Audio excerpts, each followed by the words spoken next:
अगर मेरी याददाश्त ठीक है तो शिवानी का मैजिक 5वें रैंक पर पहुंच चुका है। तो क्या दूसरे अंकल यह कहना चाहते हैं कि 5वें रैंक की मैजिक यूजर शिवानी को निया ने घायल कर दिया, जिसके शरीर में साधना या मैजिक की एक बूंद तक नहीं है।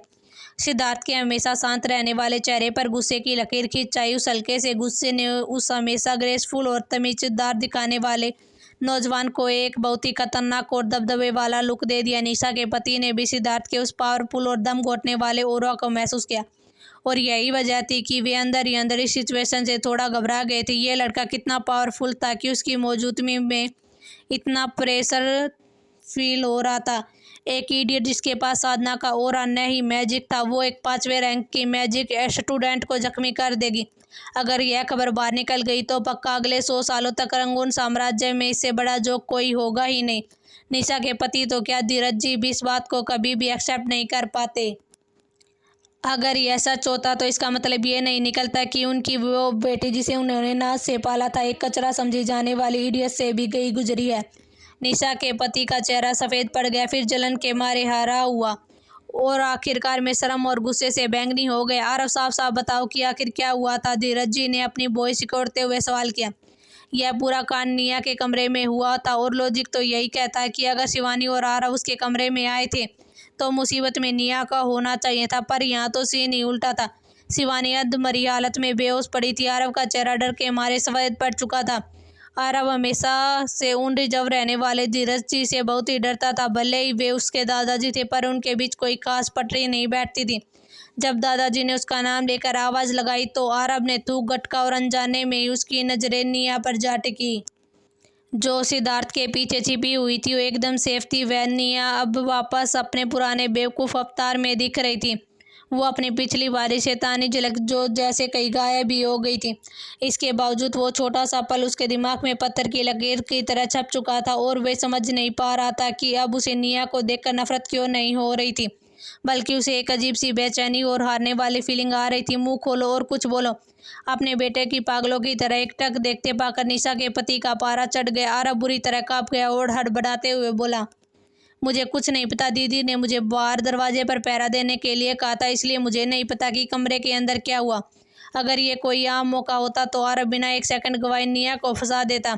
भले ही उसने अपनी आंखों से कुछ न देखा होता, फिर भी वो सारा ब्लेम उसी पर मढ़ देता। पर पता नहीं क्यों आज उसके दिल पर कोई बहुत ही भारी बोझ था, और उसकी हिम्मत ही नहीं हुई कि वो उसके बारे में झूठ बोले।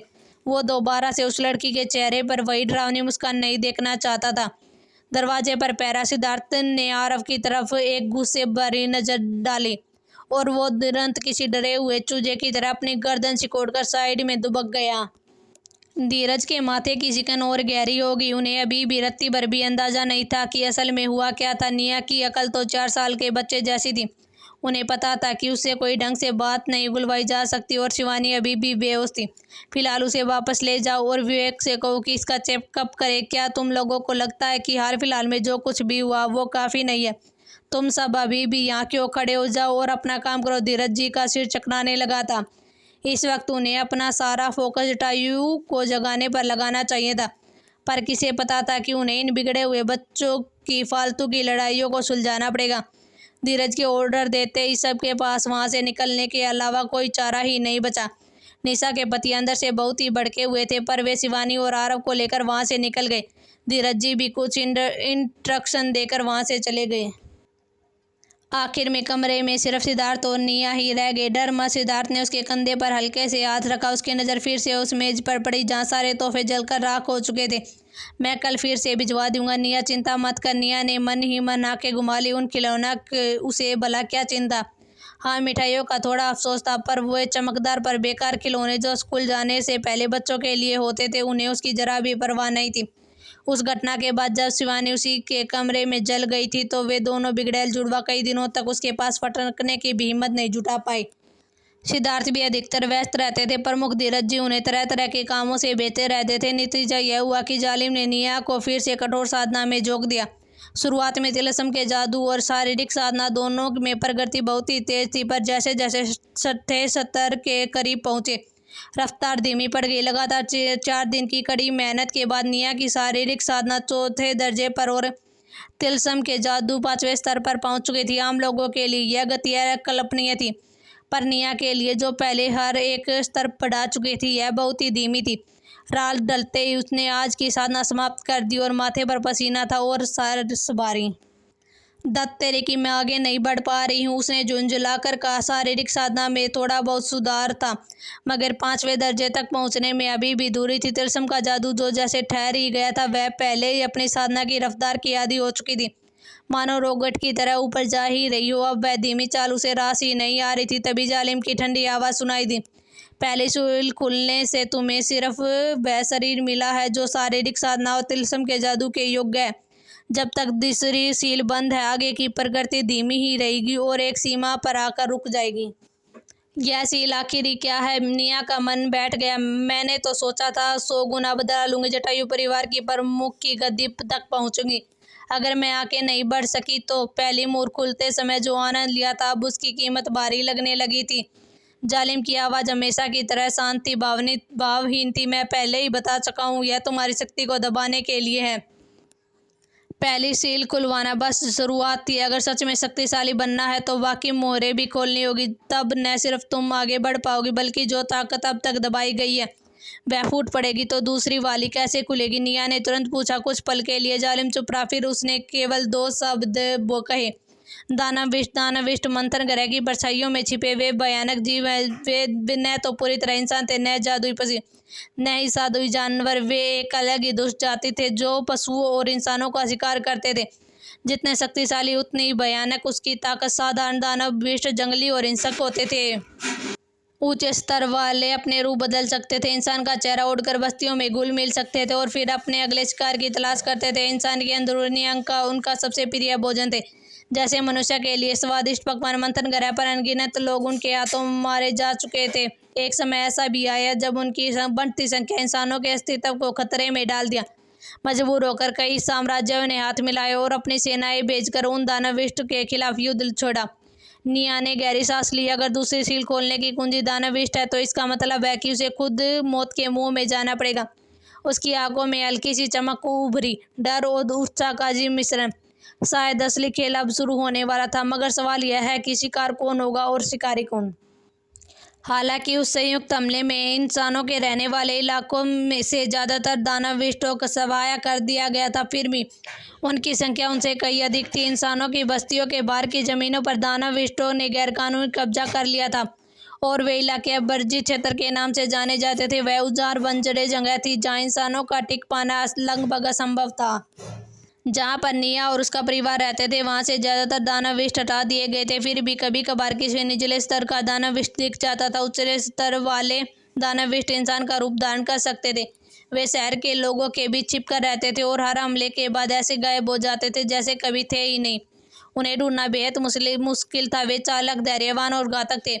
रंगून साम्राज्य के लोग दानविष्टों से कांपते थे। कहीं भी किसी हमले की खबर मिलती तो पूरा इलाका दहशत में डूब जाता। कुछ हद तक निया इस दुनिया को समझने लगी थी। दानविष्टों के बारे में उसने सुना था, पर वह समझ से बाहर था कि ऐसा जंगली क्रूर जीव उसकी सील खोलने की प्रक्रिया से कैसे जुड़ सकता है। तभी जालिम की आवाज़ आई, मुझे अपनी शक्ति वापस पाने के लिए दानवी कोर की ऊर्जा चाहिए। जैसे ही मेरी ताकत लौटेगी मैं तुम्हारी सील को खोल दूंगा। निया कुछ क्षण के लिए स्तब्ध रह गई। जब कोई जादुई पशु मरता है तो वह अपने पीछे एक जादुई कोर छोड़ता है जिससे उसकी शक्ति संचित होती है। उसी तरह दानविष्ट भी मरने पर एक कोर छोड़ते हैं जिसे दानवी कोर कहा जाता है। जादुई कोर बेहद लोकप्रिय थे क्योंकि उन्हें हथियारों में जड़ा जा सकता था। शारीरिक साधना और तिलस्म के जादू के साधक उन हथियारों से जबरदस्त ऊर्जा का विस्फोट कर सकते थे। जादुई कोर की ताकत उस जादुई पशु की मूल शक्ति के अनुपात के अनुसार बढ़ती थी। लेकिन दानवी कोर जादुई कोर जैसे नहीं थे। जादुई कोर की शक्ति शुद्ध और स्थिर होती थी, सीधे इस्तेमाल की जा सकती थी। दानवी कोर के भीतर बेहद घना और अंधकारमय आभामंडल भरा होता था। वह भी शक्तिशाली था, पर अधिकांश लोग उसकी वह ऊर्जा सहन नहीं पाते। अगर कोई व्यक्ति लंबे समय तक दानवी कोर की जड़ का हथियार का उपयोग करता है तो उसकी शरीर को उस कोर की काली शक्ति की ऊर्जा धीरे धीरे भीतर से खा जाती है।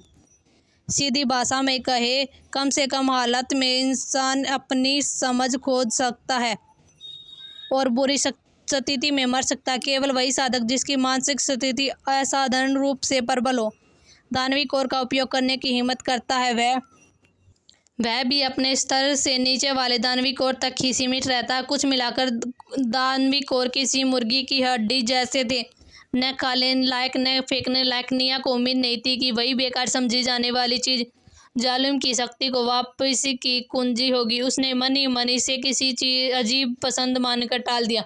दानवी कोर हासिल करना मुश्किल नहीं है, उसने सोचा। जब साम्राज्यों ने मिलकर दानव विष्टों को सफाया किया था, तब बड़ी मात्रा में दानवी कोर इकट्ठा हुए थे। उनकी मांग ज्यादा नहीं थी, नीलामी घरों में मिल जाते हैं। हॉल में ठूसी गई जानकारी अब काम आ रही थी। जालिम की अजीब पसंद से उसे फर्क नहीं पड़ता था। अगर काम आसान है तो ठीक है।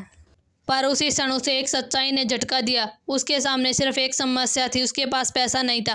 वह तो इस परिवार में बेकार और बोझ मानी जाती थी। जटायु परिवार उसे खाना और कपड़े देता था, बस उसे भला जेब खर्च क्यों दिया जाता। 2 नौकरानियों से चुराई गई 2 थैलियों के अलावा उसके हाथ साफ थे। उसकी थैली लगभग खाली थी। दानवी कोर जादुई कोर जितने महंगे नहीं थे, पर सड़े गोभी भी नहीं थे। उनके पास जितना पैसा था, उसके शायद 1 या 2 निचले स्तर के दानवी कोर आ सकते थे। निया ने गहरी सांस ली। सील खोलनी है, ताकत चाहिए, पर जेब लगभग खाली है। अब असली सवाल यह था कि दानव विष्ट से ज्यादा खतरनाक कौन है, वो अंधेरी दुनिया या उसकी अपनी मजबूरी। लेकिन उसके पास एक आइडिया था।